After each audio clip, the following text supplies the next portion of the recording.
CTV News with Jack Morse. All eyes on President Donald Trump as he ramps up protectionist policy with a new round of tariffs. Thanks for joining us. The President of the United States once again ramping up his war effort, not just on the battlefield, but on the spreadsheet. The effects widespread.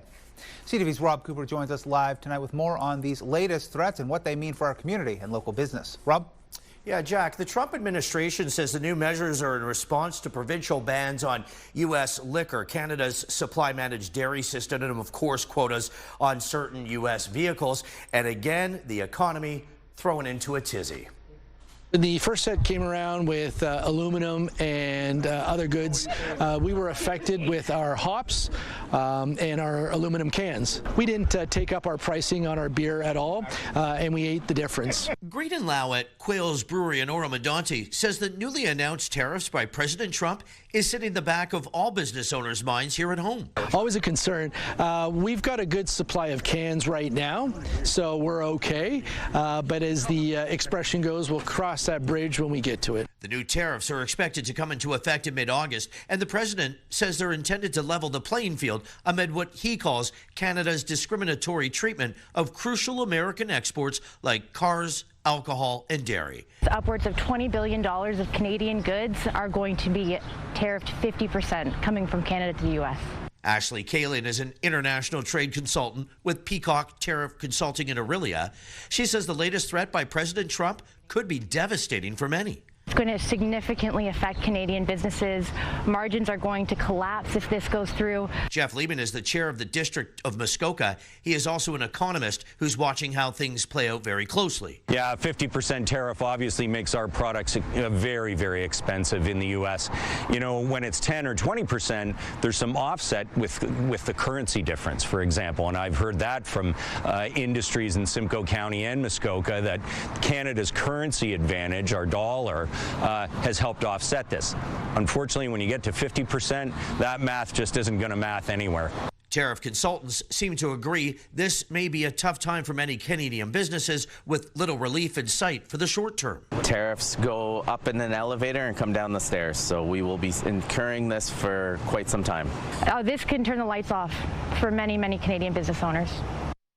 Now, of course, all eyes are focused on Honda amid speculation of them closing up shop and heading down south. However, HCM tells CTV News today that it will not be affected by the newly announced tariffs, saying that demand is still fairly high and the more than 4,000 workers at its Alliston factory are still operating at full capacity.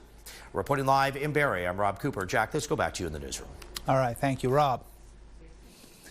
And well, there's been another tariff announcement from the United States. This time, the Trump administration hitting dozens of countries, including ours, over what they claim is forced labor in supply chains. This 10% duty was announced just before the previous tariff was set to expire. Canada, Mexico, and the UK are among the countries facing the 10% tariff, while other nations will see a 12.5% levy. Products covered by CUSMA are not going to be affected.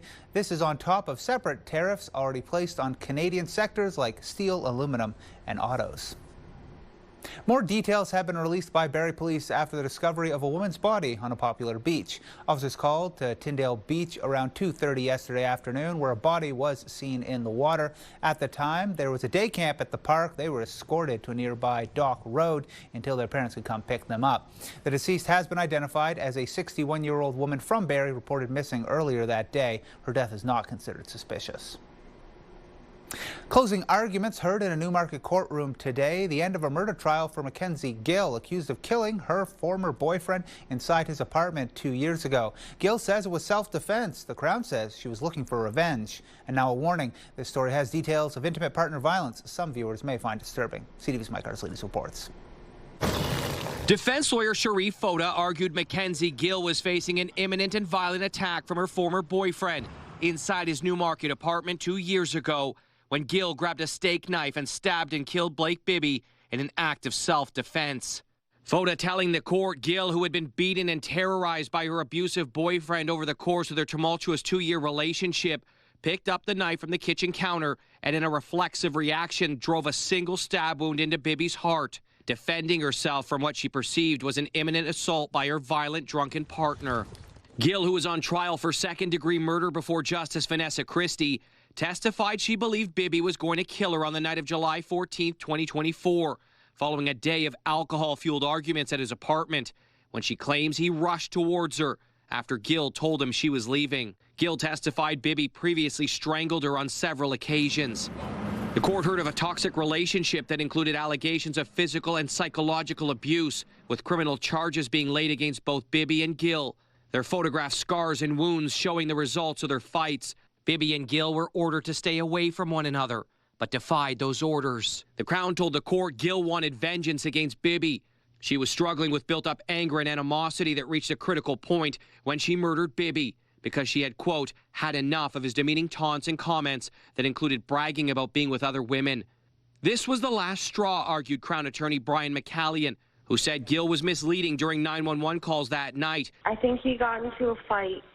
Is his breathing okay? No, it's not okay. When Gill calculatingly lied about what happened to Bibby and sought to defend herself from the consequences of her actions. Is the assailant there the person that he got in a fight with, or you don't know where they are? No.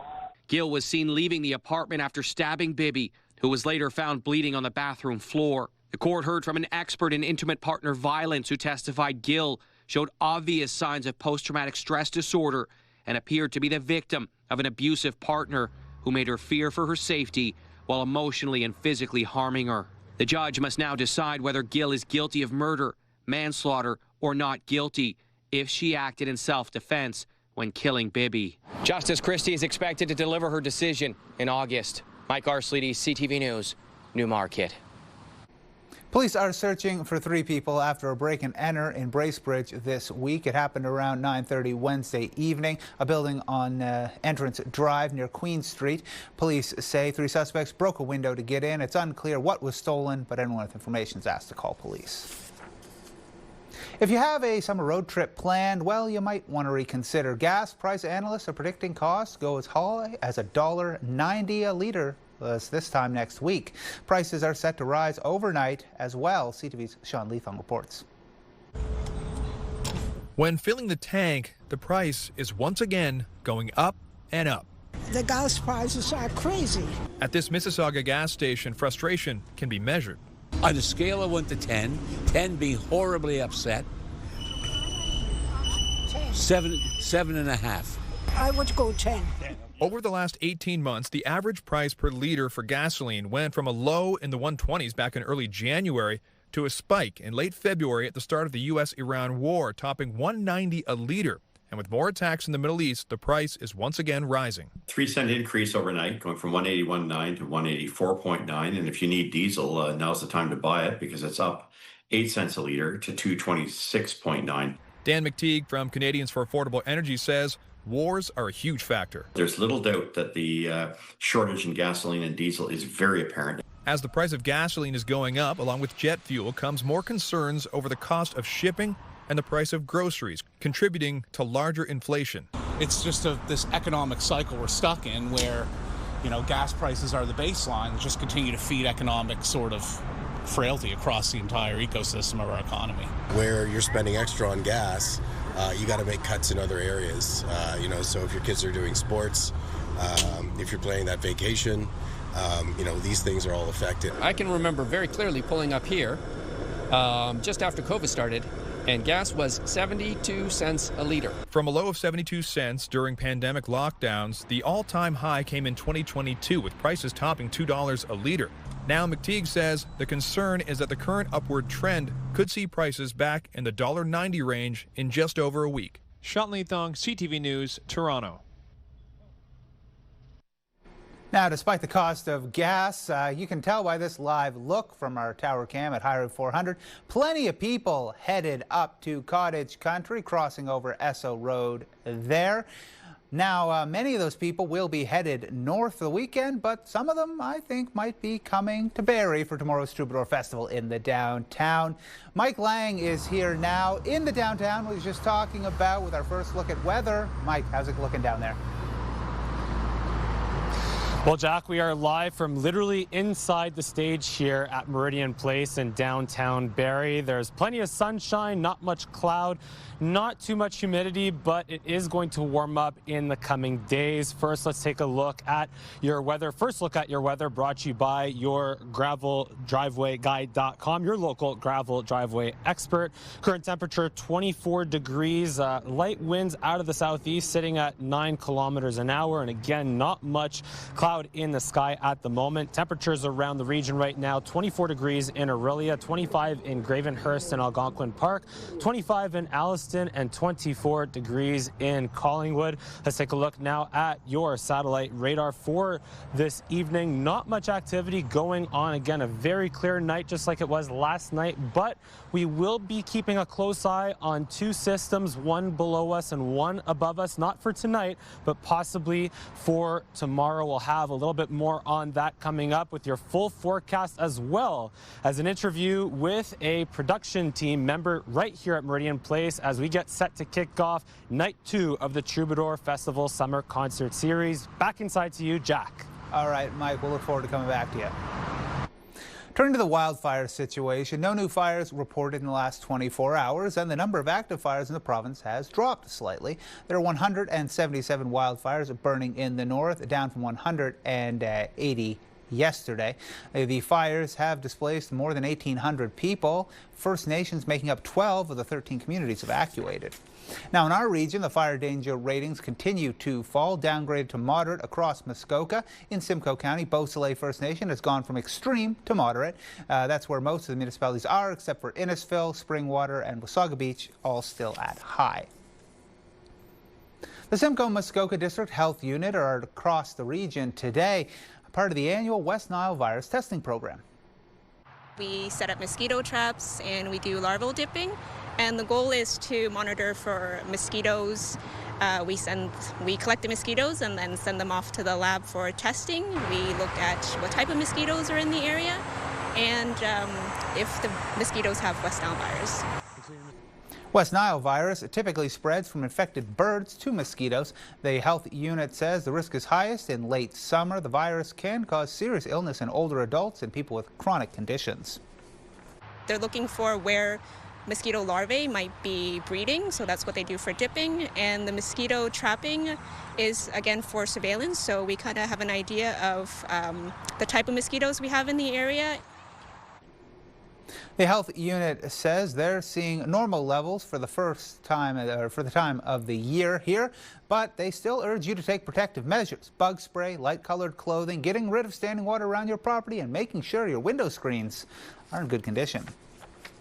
A new Liaison Strategies poll shows the Ontario Liberals have a 5-point edge over Premier Doug Ford's PCs. The Liberals with 38% support from decided and leaning voters. The PCs trailing with 33%. The NDP further behind with 24% support. Meanwhile, the poll shows support for Premier Doug Ford personally is at 24%. So this was taken just this past Monday and Tuesday, this week. Okay. And so, everyone's had a chance to learn about the expense scandal. Mm-hmm. It started with Minister Sancho. It's moved on to MPP Hardy Grewal. Now it's embroiled Minister David Piccini. So, every day it seems like we're hearing more stories about more expenses, and none of it is playing well for the Ford government. The poll used data from a random phone survey of 1,000 people in Ontario, and it's accurate to about 3% more or less. A Canadian-only celebration in Windsor today ahead of the opening of the Gordie Howe International Bridge. It's set to officially start taking cars on Monday, connecting Windsor and Detroit. CTV's Adrian Gabriel has more. A ribbon cutting a quarter century in the making. Behind us stands one of the most significant infrastructure achievements in Canada's history. Billed as a towering beacon of trade and prosperity, the Gordie Howe Bridge spans 2.5 kilometers. It cost Canadian taxpayers $6.4 billion, and it took more than 20 million hours of labor. As the sun shined down on today's proceedings, clouds of controversy swirled. We prepare to welcome first crossings on Monday. Okay. While literally bridging two nations, only one anthem was sung on this day. And President Trump has threatened new tariffs just this month. But Team Canada has never been more united. The glad-handing scheduled between Canadian and U.S. government officials originally planned, put on ice amid a renewed tariff dispute. We all know who that person might be if we were going to check, if Gordie was going to check one person into the board. President Trump posting on his Truth Social account today that Canada disinvited the U.S. to the opening of the Gordie Howe Bridge, which is fine, considering that they are paying substantial tariffs to the U.S., but the original deal on the bridge, which was terribly negotiated by a previous administration, no longer stands, though the original deal was between Canada and the state of Michigan. These agreements are in place. A group of kids broke the ice with a game of road hockey on the bridge, even though some of the sticks in hand have been slapped with a 50% tariff by the Trump administration. The focus on this day was also on the bridge's namesake, one of Canada's greatest sporting exports to the U.S. He wouldn't be happy with the tensions that are going on. Your father was a fiercely proud Canadian. What message would he have for the current trade turmoil between the U.S. and Canada? Get together, have some common sense, work it out. While 30-plus members of the Howe family deservedly soaked in the occasion, on this day, fault lines in the cross-border connection forged in Canadian and American steel have emerged. Even with a clear road ahead, the future path for this trade route, now spanning troubled waters, remains murky.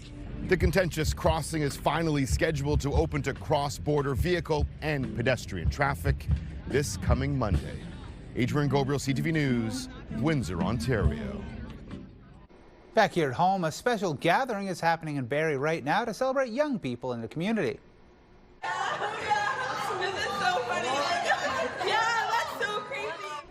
This event, put on by the Barrie Youth Council, it features various groups from around the city to let local teens know what they offer and how to get involved. The council talks to City Council about issues that are important to young people living in our city. The City of Barrie Youth Council is a council that is great for the students and youth that live here. If there's any concerns that we have with our recreation, our libraries, we can voice those opinions, and we know that council will listen to us. We did a survey and we found out that youth in Barrie find it very hard to connect with each other, and they just want a place where they can all come together and get to know each other. So this is what that event is for. The event runs until 8 o'clock tonight at the General John Hayter South Shore Community Centre. Still to come, a twist on a classic story brought to the stage. We meet some of the cast of Theatre by the Bay's Treasure Island as they get ready for the show. Plus, is it supposed to look like that? Well, now you can check this rolling clinic. Stay with us. You're watching CTV News Barrie.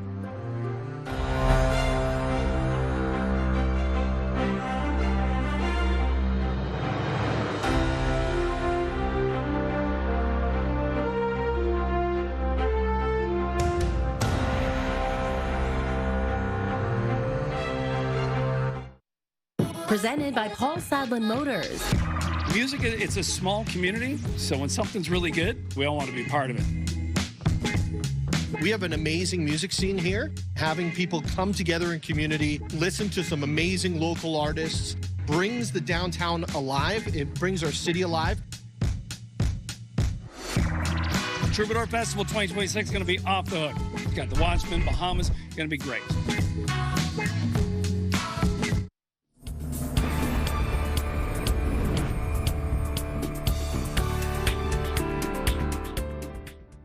Welcome back.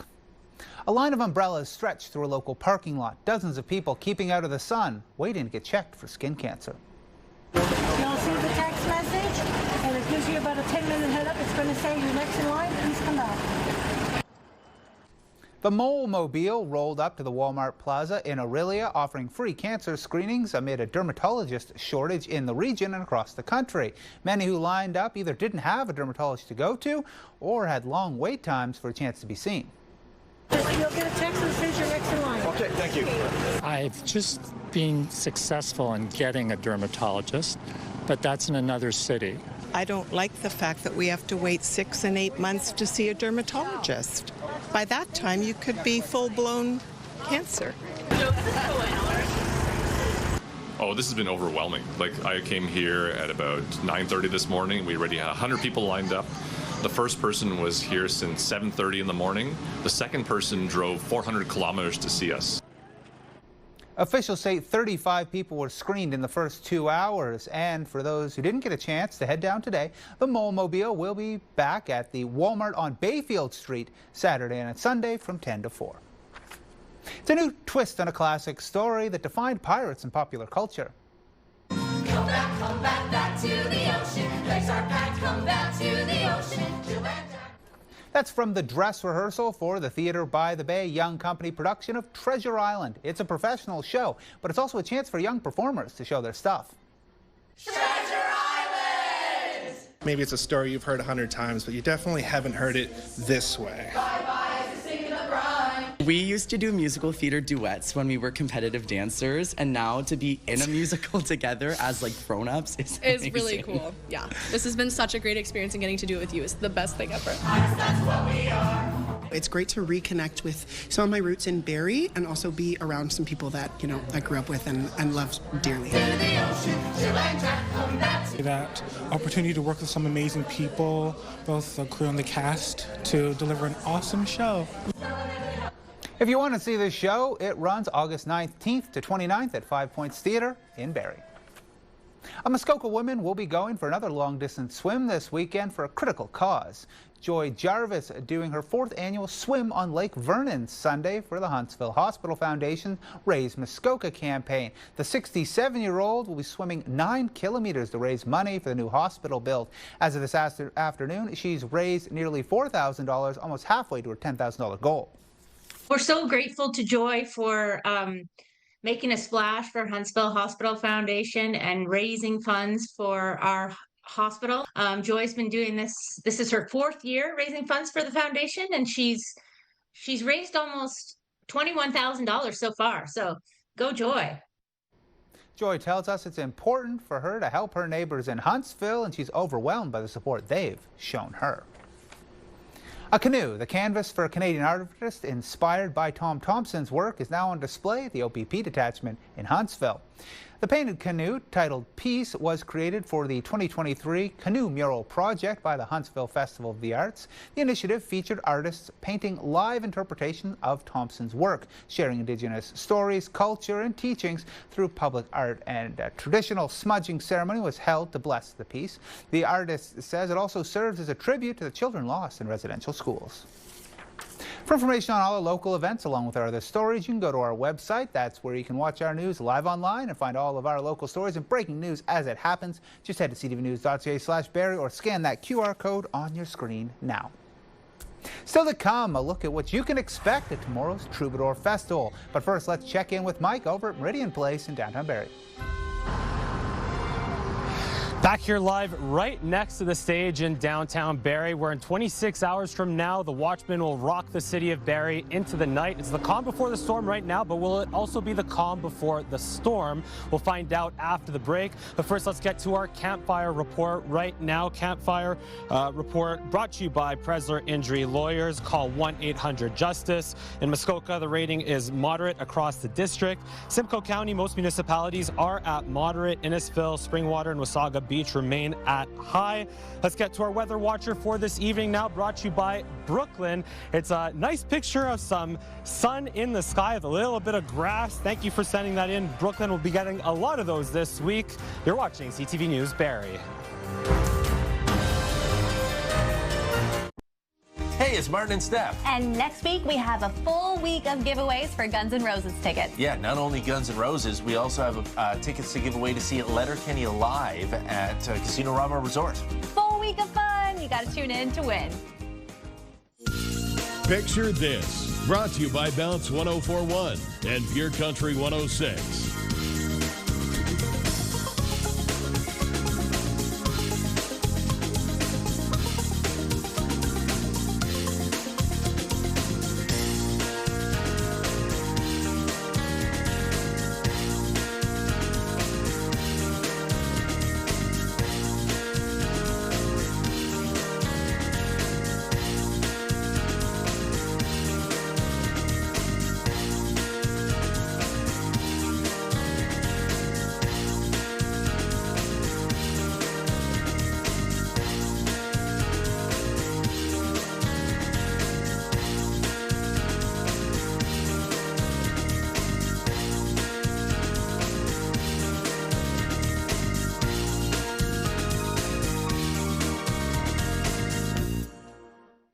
Thanks to everyone who sent in photos for this week's Picture This. The topic was pets enjoying the sun, and that last photo set in by David Wallen. That was our pick of the week. Next week, we want to see photos of your classic car. Show us the vehicle you baby, the one you keep in perfect condition. Snap a pic and send it in to Picture This at ctv.ca for a chance to be featured. Now, Mike Lang, we have been waiting. We're excited. Troubadour Festival is coming, the second show, The Watchmen, but the weather. You got to tell us what's going on. Well, Jack, I got to admit, I got myself in a bit of a tough place here because yesterday I said that any type of shower activity might be making its way through before the Troubadour Festival Summer Concert Series gets underway for the second installment, but that might have shifted a little bit. We'll get into that in a few moments, but first let's take a look at the current temperatures once again outside your door. 24 degrees in Barrie with a little bit of a humidity factor, feeling more like 25 degrees in Gravenhurst, feeling a bit like 27, 26 degrees up in Parry Sound, feeling like 29. Now for your almanac for today, we hit a high of about 24 degrees here in Barrie today, right on what we usually see for this time of year, low of about 10 degrees, sunrise of 5:57 a.m. and sunset of 8:52 p.m. So plenty of sun throughout the day today. Taking a look now at our radar satellite going into this evening, and there you go. We start to see a bit of the cloud cover rolling in, and at around 5 o'clock tomorrow, we could see some showers start to pop up across the region. About 40% chance of shower activity according to Environment Canada later in the day. Taking a look now at our temperatures overnight. Still clear skies overnight, 14 degrees mostly across the board. Barrie, Wasaga Beach, Midland and Owen Sound, 16 degrees in Orillia. Taking a look now at our temperatures for tomorrow. It's about 26 degrees in Barrie with that late chance of a thunderstorm. Again, 40% chance of showers with the risk of a thunderstorm. 25 in Wasaga Beach, 23 degrees in Orillia, 26s in southern Georgian Bay. Down in York Region, another clear evening, 14 degrees in Newmarket and Georgina as well as Bradford, 16 degrees up or down in Richmond Hill. Taking a look at tomorrow, again, that shower activity could continue to make its way through York Region as well, as we're seeing a bit of a late afternoon chance of a thunderstorm. 27 degrees in Newmarket, Georgina and Bradford. Up in Muskoka, if you're going up to the cottage, a cool evening tonight, but clear skies with just a bit of clouds in Gravenhurst, Bracebridge and Huntsville. 12 degrees is your overnight low. 14 degrees is the overnight low in Parry Sound. Taking a look at tomorrow, a little bit less shower activity, a mix of sun and cloud, 27 degrees in Bracebridge and Gravenhurst, 26 degrees in Huntsville, Parry Sound and Haliburton. Taking a look now at your 5-day forecast. That's brought to you by Diamond and Diamond Lawyers. Taking a look starting with Simcoe County going into Sunday, the chance of showers could remain 40% chance on Sunday with a mix of sun and cloud, high of 22 degrees before the chance of showers goes up to 60% on Monday. I know we said the clouds would roll in a bit on Sunday. It looks like you'll get maybe a bit more sunshine now. A high of 28 degrees on Monday, 25 degrees on Tuesday. Now down in York Region, starting with Sunday, again, a little bit of a mix of sun and cloud, 40% chance of showers. 27 degrees is the high. Then on Monday, mix of sun and cloud, 28-degree high during the day, 17-degree low overnight. A little bit less sunshine on Tuesday. The rain could come at about a 60% chance of some showers here and there. 26 degrees is your high, 17 degrees is your low, and the sun could come back a bit on Wednesday. Up in Muskoka, Parry Sound and Haliburton now. A little bit of a mix of sun and cloud Sunday, Monday. Again, 26 degrees is the high on Sunday, going down to 16 degrees overnight. The shower activity could continue into the early part of the week as well. 60% chance on Monday and Tuesday before possible clearing on Wednesday. High of 25 degrees and low of 13 degrees overnight on Wednesday. Time now for your marine report. That is brought to you by Suzuki Marine. As we take a look at northern Lake Huron, we're seeing winds out of the south at 10 to 15 knots with waves at half a meter or less. Southern Lake Huron, winds out of the south at 10 knots and waves at half a meter or less. Now for Georgian Bay and Lake Simcoe, we're seeing winds at around 10 to 15 knots out of the southwest and waves at half a meter or less. And then Lake Simcoe, we're seeing winds out of the northwest at 3 to 10 knots and waves at half a meter or less. So that is your marine report. And now it is time to speak with Chaz Hay from Hay Bear Productions. He is in charge of putting all the behind-the-scenes work of the Troubadour Festival together. So first of all, Chaz, thank you for joining us. What's the set list and the lineup looking like from a behind-the-scenes perspective tomorrow? Well, we're really excited about the second installment for this season's Troubadour Festival, and tomorrow is going to be just a banger of a day and evening. Things get underway at 5 o'clock with our local openers. There's 3 of them.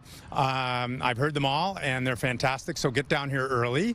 They're followed by our opener just before the Watchmen, a rock band called Stuck on Planet Earth will take the stage at 7:30. And then at 8:30, our headliners, the rock and roll band, the Watchmen, take the stage right behind us. Should be out of this world for sure. Now, the Watchmen, I'm sure, will draw a really big crowd, almost like the Roadhammers did for the first installment back in June. Now, people, if it gets really crowded here, obviously everyone wants a front row seat if they could get it, or a front row standing spot. But if it gets really busy here by the stage, where's the best place to watch the show from if you're sitting or standing? Well, it's interesting because I don't think there's a bad seat in the place. So when you come down here, really, if you want to stand or sit anywhere, if it's crowded, go right up to the top, you know, which is in any other venue would be close to the stage. So there's not a bad seat in the house. And lastly, do the Watchmen have any cool elements in their live performance nowadays? You know, I'm not privy to their set list, but I think fans can probably expect songs like Run and Hide and Stereo. They're a really well-known Canadian rock band. They had their biggest success in the 90s. And I think if you're a Tragically Hip fan, you've either seen them or you know their music because they open for the Hip almost more than any other band. So I can't wait to hear it. It's going to be a little aggressive, a little loud, a little rock and roll right here at Meridian Place. Well, thank you so much again for joining us today here. Chaz, should be a wonderful evening. And with that, Jack, I'll send it right back to you in the newsroom. All right, thank you, Mike. Now, Troubadour is not the only waterfront festival this weekend. The new Wasaga Beach Life Festival officially underway.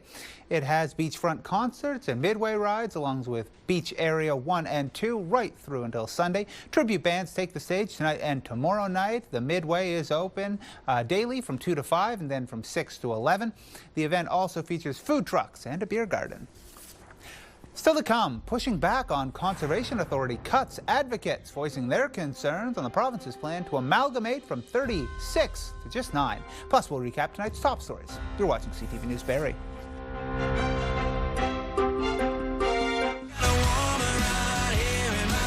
Pure Country 106.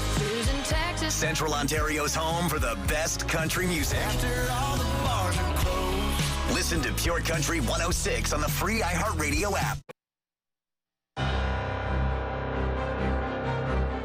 Recapping our top stories, more tariffs and a heating up trade war could spell trouble for local exporters, while some alcohol producers are seeing a bump after the U.S. booze ban. Any business that sees their goods go into the U.S.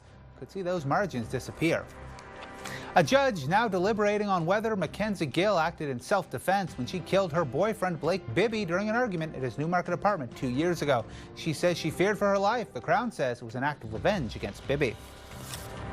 If you're thinking about fueling up tonight, well, that might be a good idea. Gas is going up once again. Analysts predict another 3-cent jump for regular and 8 cents for diesel. There are concerns gas could hit $1.90 in a little more than a week. Advocates are pushing back on the province's plan to amalgamate conservation authorities. It'll take effect next year and reduce the number of agencies from 36 down to 9. CTV's Scott Miller reports. I think, it's working together. At the most recent meeting of the Maitland Valley Conservation Foundation, Dr. Justina Ray, founder of the Wildlife Conservation Society of Canada, made it clear that local decision-making about environmental protections matter. This incredible link between global and local action really meets at the watershed scale. Which is why Dr. Ray and many at last month's meeting are against provincial plans to amalgamate Ontario's 36 conservation authorities into 9. It's really, really important that you've got a local knowledge, and we don't want to lose that. We don't lose that into a great big massive regional conservation authority that, in our case, covers 19,500 square kilometers. The province-wide conservation amalgamations take effect February 1st. The province says combining conservation authorities and creating a centralized Ontario Provincial Conservation Authority will streamline building approvals, standardize services, and strengthen watershed management. McCougan says cutting out lower-tier municipal involvement is a mistake. I think that we need to make sure that our voice is not lost in a big regional conservation authority. On February 1st, Maitland Valley will join 5 other conservation authorities, creating the Lake Huron Regional Conservation Authority, stretching from Exeter to Orillia. McCougan is still pushing to split their newly created regional authority in half. We would love to see a Lake Huron focused. Use the Lake Huron shoreline as a datum and make that a conservation authority. We were proposing that we call it the Lake Huron Conservation Region. You know, drop the authority name. Whether the government goes for McCougan's proposal or not remains to be seen. Dr. Ray fears her work with Maitland Valley and other conservation authorities on the One Health lens, which intertwines environmental planning decisions to not only consider the impact on animal and natural health, but its impact on human health as well, will be lost amidst the new centralized conservation agency. We have to be celebrating the watershed, even though politically speaking it is being torn down in front of us. In Midwestern Ontario, Scott Miller, CTV News. In business news, ahead of a possible flight attendant strike, WestJet is offering customers set to fly from July 30th to August 4th the chance to change their bookings for free. WestJet flight attendants could go on strike as soon as August 2nd. The airline says, though, that talks with CUPE, the union representing the flight attendants, continue, and they're optimistic that they can reach an agreement. Looking at the markets, the TSX was up today 176 points. The Dow was up 235. The Nasdaq down 161. In commodities, oil was down 288 a barrel, closing at 89.31. Gold up 20.60, finishing at 4,070 an ounce. And our dollar was down by 0.05 of a cent, ending the day at 70.96 cents U.S. The Barrie Bay Cats were back in action last night as they took on the Brantford Red Sox. It was military night at the ballpark, the Bay Cats honoring those who served. Pitch to Hall, right up the middle, a base hit. Getting the wave is McGarry Doyle. He's going to come in to score. An RBI single from Noah Hall. The Bay Cats have retaken the lead. The Bay Cats put up 5 runs in the 3rd inning, adding 2 more in the 4th and going on to win the game 13-4. They're in London tonight and will return home Saturday for an afternoon matchup with the Kitchener Panthers. Still to come, meeting Canada's oldest living person, the story of Marie Rosa, what she's seen, what she's gone through over 110 years. You're watching CTV News Barrie.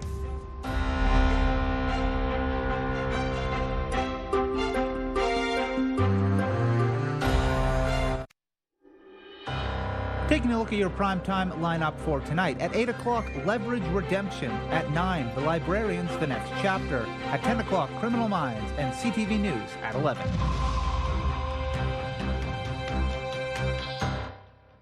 We have a new edition of Assignment Canada with Omar Sachedina, profiling extraordinary Canadians. This is the story of Marie Rosa, who at 110 is the country's oldest living person. She was born when women couldn't vote. She's lived through 17 prime ministers, 2 world wars, and 3 bouts of COVID during the pandemic. Here's the secret to what keeps her going. There's a quiet acceptance at this retirement home that those who move in here might not end up staying very long. She's my little lady. Marie Rosa knows that better than anyone. That's why the woman who believes every moment matters has mustered all her energy to take part in the celebration of a lifetime. It's so good to meet you. You're 71. Your mom is 110. Do you realize how special this is? Oh, I do, because I have so many friends who we've gone through the passings of all their parents. Marie was born on September 17, 1915, during the First World War, serving as a seamstress and forewoman during the Second World War. She's tough. Oh, very tough. She lived through the Great Depression, which taught her a valuable lesson. Not wasting a thing, like you scrape the butter off the paper, you don't just unwrap it and throw it away. What kept her going over the years was the freedom she got from hitting the road. We would drop my dad off at work at the post office. He was an inside worker, and then we'd take the car for the day and visit an aunt or a sister or something. You enjoyed driving when you could, right? Yeah? Car driving. Yeah, driving, yes. Yeah. Yes, car driving, yes. Yeah. Fashion, another source of joy. She wouldn't buy me any clothes. That's But what right. she bought. Yeah. She loved to dress up. Yeah, you look so beautiful, Ma. Wanting to look great hasn't changed over time. Which brings us back to the party, the celebration, to honor her as Canada's oldest living person. A moment even marked by the passing of a crown, created by the family of the man who last carried that title.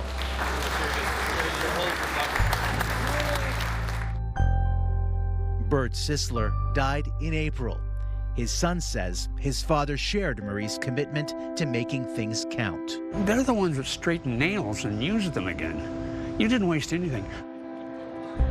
When someone you love has lived this long, watching them slowly slip away is harder. I'm losing her, a bit at a time, and that hurts. Have you told her everything you want to say? I think so. I think I have done that. Oh, maybe She's nodding her head. Yeah. But even as the body weakens, the power of how they've changed lives gets stronger. Being able to learn and just understand the value of family and love and cherish that, I think, is incredible. Values that now bind 4 generations. She always tells people if she's talking that day that you got to love everybody. The kind of love that will clearly endure. Right? You love everybody, and they love you, yes? Omar Sechdina, CTV News, Toronto. All right, it is time now for Get Up and Go. We're heading back down to Mike Lang. He's at Meridian Place, of course. Mike, we had a big rock day coming up, and you don't even need to worry about the rain. If it rains, you'll just get a better seat, right? Exactly, yeah. The watchmen will just rock it out. But the good news is, at least it's a sunny start to the weekend. Mainly sunny skies in Barrie, 19 degrees. 19 degrees also in Newmarket, mainly sunny skies. And Gravenhurst, we'll see a mix of sun and cloud, and 17 degrees tomorrow morning. Have a wonderful weekend and a wonderful second edition of the Troubadour Festival Summer Concert Series. Jack. All right, thank you, Mike. Remember, the Troubadour Festival Summer Concert Series is happening tomorrow, Saturday, rain or shine, so you can be there. That is our newscast for tonight. I'm Jack Morse. Thank you for watching. I'll be back on the desk with your news at 11. Until then, you have yourself a great night.